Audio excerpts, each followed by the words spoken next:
जय हिंद दोस्तों, मैं हारून रशीद राइन फैमिली यूट्यूब चैनल।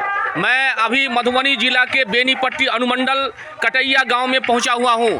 मोहतरम जनाब मौलाना हाफिज़ फ़िरोज़ साहब के यहाँ, और यहाँ जमीयत-उर-रहमान के बिहार जमीयत-उर-रहमान के प्रदेश अध्यक्ष मोहतरम जनाब शाहिद इकबाल मुन्ना राइन साहब भी पहुँचे हुए हैं। मधुबनी से मोतीउल मुखिया साहब भी पहुँचे हुए हैं, और कारगुजारी अध्यक्ष बिहार जमीयत-उर-रहमान हाफिज़ अमीरुल हक साहब भी बैठे हुए हैं, और मोहतरम जनाब मोहम्मद मुख्तार राइन साबिक MP प्रत्याशी जो दरभंगा से MP में लड़े थे, वो अजीम शख्सियत, वो भी पहुँचे हुए हैं। और जनाब मोहतरम डॉक्टर प्रोफेसर अमानुल्लाह साहब हैं जो ऑर्गेनाइजिंग सेक्रेटरी बिहार जमीयत-उर-रहमान के हैं, और आफाक मुखिया साहब हैं, ये भी सेक्रेटरी बिहार जमीयत-उर-रहमान के हैं। और इन लोगों से जो मामलात हुआ था, पुलिस जो है प्रताड़ना किया, अनियमित रूप से प्रताड़ना किया, जिसमें 5 पुलिस भी सस्पेंड हो चुके हैं। और इस संबंध में जमीयत-उर-रहमान बिहार के शाहिद इकबाल मुन्ना साहब इनसे सवाल कुछ बोल रहे हैं, पूछिए। हम लोगों को ये जानकारी मिली मीडिया के माध्यम से कि मधुबनी जिला के बेनीपट्टी के कटैया गांव के रहने वाले जनाब मौलाना मोहम्मद फ़िरोज़ साहब के ऊपर जो है पुलिस ने जो है मारपीट की है, और बुरी तरीके से जो है गालियों के साथ जो है पेश आए हैं। तो चूँकि जिस दौरान ये घटना घटित हुई थी, हम लोग कलकत्ते के कार्यक्रम में पूरी बिहार जमीयत-उर-रहमान की टीम वहाँ मौजूद थी। फिर वहाँ से हम लोग आए हैं। आने के बाद आज हम लोग मौलाना साहब से मिलने आए हैं, और मौलाना साहब से ये जानना चाह रहे हैं कि वाकई आपके साथ क्या घटना घटित हुई, और जो भी घटना घटित हुई उसका अभी जो है सो हम लोग अभी मौलाना साहब से जानकारी लेना चाह रहे हैं। उसके बाद इनकी रोशनी में इस बीच में और भी बहुत सारी जो बातें हुई हैं, उस पर जो है बिहार जमीयत-उर-रहमान जो है निर्णय लेगा कि इनको कैसे इंसाफ दिलाया जाए, उसके लिए कौन कौन से कदम उठाए जाएंगे। तो हम सब लोग मिल करके जो है इस कदम को उठाने का काम करेंगे। और मैं चाहूँगा मौलाना फ़िरोज़ साहब से कि उस दिन क्या घटना घटित हुई थी बताने की ज़रूरत है।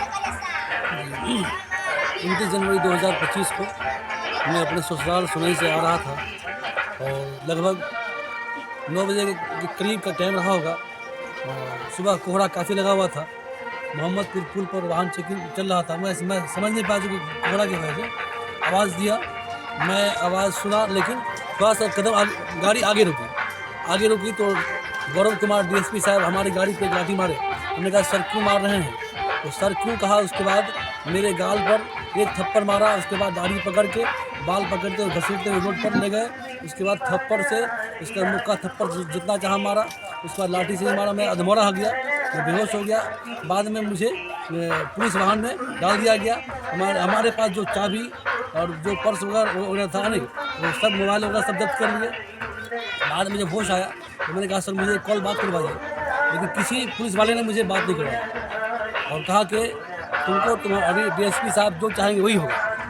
तो आखिरकार मुझे थाने लाया गया, और थाने ला करके एक बंद कमरे में बंद कर दिया गया। उसके बाद लगभग कुछ देर के बाद फिर गौरव कुमार साहब आए, और मैं सोचा कि लगता है कि मुझे छोड़ देंगे, लेकिन जैसे वो गेट खोले, वो अपने लात से ऐसा मारा कि मैं कुर्सी पर से गिर गया, और गिरा। उसके बाद फिर उसी तरह से दाढ़ी पकड़ते हुए घसीटते हुए लेके गए, और उसके बाद वो थप्पड़ मुक्का लप्पड़ जितना हुआ मारना शुरू किए। मुक्का थप्पड़ से मारा, उसके बाद से लाठी मंगा के पीटा। उसका फिर 2 आदमी से हाथ पकड़वा करके यानी दीवार में चिपका करके, उसके बाद कहा कि सारे मुल्ला की मुल्लागिरी निकाल दो, इसके गान में वो डंडा करो कि मतलब इसकी मुल्लागिरी पूरी निकल जाएगा।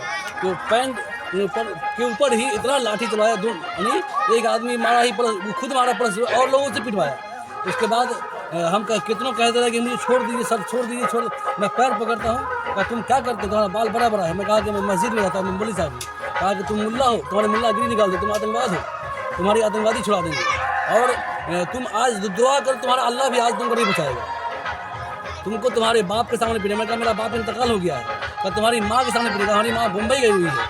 मैं कहा कि सर मुझे माफ़ करेगा, तुमको तुम्हारे समाज के सामने मारेंगे। जितना चाहा पिटाई किया, मैं ज़मीन पर लौटियाता रहा, वो पीटते रहे। मैं लाश में अपने आप में सोचा कि अब तो लगता है मुझे मेरी जान खतरे में है।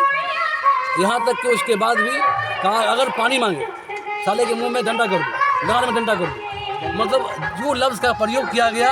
और पेशाब करने जब मुझे पेशाब लगा तो मैं कहूँ मुझे पेशाब करने दो। कहा साले मुल्ला तुमको पेशाब लग गया, तुमको तो पेशाब पिला देंगे।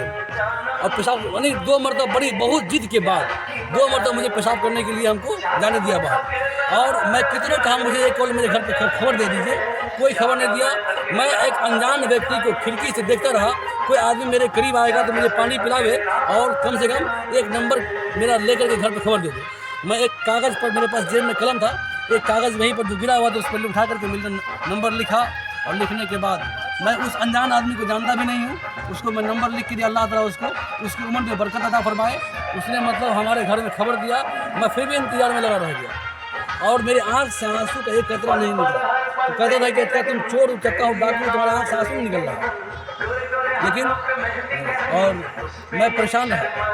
जो पुलिस वाला आता सबको कहता इसको पूछे, इस मुल्ला से पूछे तो पुलिस का मतलब क्या होता है, ग्रैंडफादर बोलो, ग्रैंडफादर जोर से बोलो, अगर नहीं बोलने पर थप्पड़ मारो। इस तरह की हरकतें शाम तक होता रहा। और हमारे जो अहले खाना है उन लोगों ने कितनी मन्नत के बाद हमें छुड़ाया। और उसके बाद एक बॉन्ड बनाने के लिए 7 मिनट या 5 मिनट तकरीबन मुझे उस बात को रटवाया गया। रटवाने के बाद DSP साहब उसका वीडियो बनाए और फिर मुझे जबरन, चूँकि डर से मैं समय यानी बिल्कुल काँप रहा था, मैं सोचा कि किसी तरह इस जेल से मैं बाहर निकलूँ। और मुझसे लिखवाया गया और 25,000 रुपया रिश्वत लेने के बाद मुझे फिर छोड़ा गया। 25,000 रुपया रिश्वत आपसे किसने लिया? मुकेश के हाथों में दिया गया, हमें साला ने दिया। साला आपके हाँ। साला ने किन को दिया? मुकेश कौन है? मुकेश वो SHO थे, तो उसने कहा कि एक डिब्बा में डाल दो। ऐसे तो ने कहा कि डिब्बा में डाल दो। हाँ, उनको कोई जगह बोला मतलब यहाँ डाल दो। तो चूँकि मतलब हाँ वो मतलब ऑन कैमरा नहीं लिया गया। तो 25,000 रुपया लेने के बाद छोड़ा गया। SHO ने छोड़ा तो वहाँ SHO कौन है? सब सस्पेंड हो गया। क्या नाम है? मुकेश कुमार। कौन सा थाना पड़ता है? बेनीपट्टी थाना के SHO मुकेश कुमार ने आपसे 25,000 रुपया लिया। और जो हमारे पास पैसा था नहीं, पर्स में पैसा भी ले लिया। कितना पैसा? 1,000 रुपया। 1,000 रुपया लिया, वो वापस नहीं किया? नहीं आपका मोबाइल आपको वापस किया? आपका मोबाइल आपको वापस हालांकि वहाँ भी हम कहे कि मेरा 1,000 रुपया था, तो पता करते हैं आखिर मतलब। साहब कितने घंटा ये क्रम चलता रहा मारपीट का आपके साथ? करीब सुबह से मैं करीब जब तक 8 बजे करीब वहाँ से निकला तक लगभग 8 बजे के तकरीबन जी, टाइमिंग, क्योंकि हमें 8 बजे शाम में निकला। सुबह से मैं अंदर था। सुबह से अंदर 8 बजे रात के बाद जो क्रम चलता रहा मारपीट का? ये मामला दिन का है। दिन का 9 बजे सुबह। अच्छा, एक मिनट, मैं पूछना चाहता हूँ जनाब मोहम्मद मुख्तार राइन साहब, इनका कहना हुआ हज़रत मौलाना फिरोज़ साहब का कि गौरव कुमार DSP साहब हैं, इनको पकड़ा, बाल पकड़ा, दाढ़ी पकड़ा, मारा। ऐसे DSP साहब के बारे में आपको क्या कहना है? देखिए, मैं तो अपना नाम बता दूं, मैं मोहम्मद मुख्तार बिहार जमीयत उलमा जनरल सेक्रेटरी है। सोशल मीडिया से पता चला कि हमारे मौलाना फिरोज़ साहब के साथ बहुत घटना घटी है। हम लोग निजी काम से कलकत्ता गए हुए थे। कलकत्ता से आने के बाद यहाँ आने का टाइम बनाया गया और जब इनके जुबानी कुछ बयान सुने तो जैसे लगता है कि इनको मार देने का ही साजिश किया गया। अल्लाह ने बचाया, कहीं से फ़ोन आ गई और इनको जान बचा और वो रिश्वत लेके छोड़े। तो ऐसे सरकार ऐसे DSP को भी बर्खास्त किया जाए। और सोशल मीडिया पर कुछ जो आपको मधुबनी के लोकल लोग जो चैनल चला करके और हमारे SP साहब को माला और सम्मानित करने का काम किया, उन्होंने अपना रोटी सेकने का काम किया है। SP साहब अगर इतना ही उनसे दोस्ती होती तो SP साहब इनका FIR लेते, लेकिन FIR नहीं करवा करके उनको माला टोपी से वो अपना जान बचाने के लिए और निजी मधुबनी के राजनीति करने के लिए उन्होंने उनको सम्मानित किया। हम चाहते हैं कि यहाँ के प्रशासन को जो है सो ही बर्खास्त किया जाए। छोटे मोटों को बर्खास्त करके इन्होंने कर लिया आगे, क्योंकि इनका नियत ठीक नहीं है। इनका नियत था इनको जलील करना। ऐसे लोगों पर ऊंची से ऊंची कार्रवाई की जाए। बहुत लोग कहते हैं कि DSP साहब पैसे लेके आए, 7 लाख 8 लाख दे दिए। वैसे लोगों को सोचना चाहिए कि 10 रुपया या 5 रुपया दिया गया, मौलाना को भी पता नहीं है, तो वह ऐसे बोलने वाले को कैसे पता चला कि 6 और 7 लाख रुपया लेकर के आए थे। वैसे लोगों का भी निंदा करते हैं कि अपने बिरादरी पर कीचड़ उठाने का काम करते हैं। इसलिए मैं अपना बात को समझता हूं। आपका नाम क्या हुआ? मोहम्मद मुख्तार जी, इस संबंध में जनाब प्रोफेसर अमानुल्लाह साहब, आपका क्या कहना है? देखिए, हमारा कहना है कि जो मौलवी साहब के साथ हादसा हुआ है, ये बिहार में नहीं हिंदुस्तान में जगह ब जगह इस तरह की बात होती रहती है दाढ़ी और टोपी को लेकर के। तो मुझे लगता है, मुझे इस सरकार से बड़ी खेद है कि सारे जितने प्रशासनिक लोग हैं उनको साइकोलॉजिस्ट से सारे लोगों का ब्रेन टेस्ट करवा करके और पदाधिकारी को पद सम्मानित करना चाहिए। डीएसपी होकर के जो एक सम्मानित पद है और वो मुख्य लोग होते हैं प्रशासन के पदाधिकारी में, और उनकी ऐसी सोच रही कि दाढ़ी टोपी देखते हुए आक्रोशित होकर के उन पे अत्याचार किया उन्होंने। ऐसे लोगों तो पहले निलंबित होना चाहिए, छोटे पदाधिकारी। आपका नाम क्या हुआ? जी, मेरा नाम मोहम्मद अमानुल्लाह और बाबर राय जी। बिहार जमीयत उलैन के कार्यकारी अध्यक्ष जनाब मोहम्मद हाफिज़ अमीरुल हक साहब भी पहुंचे हुए हैं। डीएसपी साहब श्री गौरव कुमार जी ने ऐसा अभद्र व्यवहार किया मौलाना के साथ, इसमें आपका क्या कहना है?